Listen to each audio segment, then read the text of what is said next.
台北地检署侦办金华城政治现金案，甲前台北市长郭文德起诉。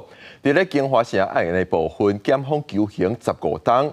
外界关注金华城用这种咧，敢会受到影响，所来敢会停工？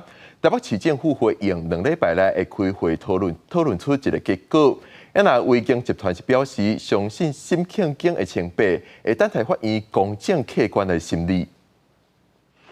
台北地检署侦查金华城案，2日终结起诉相关的人士，其中国民党台北市议员应晓薇涉嫌收乌西钱妨起诉。国民党科技会证实，已经伫9月正式甲应晓薇停权。外界嘛关注金华城后续敢会停工。针对这点，台北市长蒋万安讲，事实到倒就处理到倒。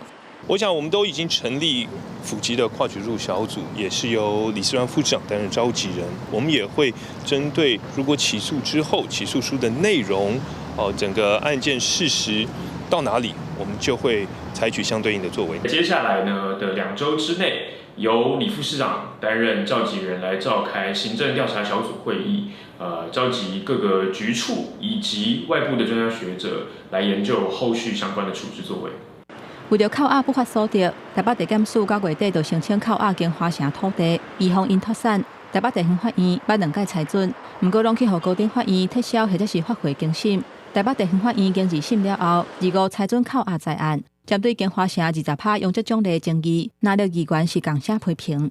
如果整个决策就是违法的，那这个容积、这个审议就是违法的。亡羊补牢最好的办法就是立即停工金华城。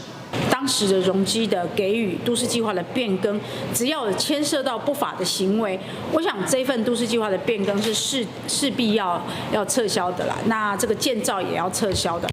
维京集团发声明表示，因相信新主席甲当前的清白，嘛感谢外界的关心，会听候法院公正客观的审理。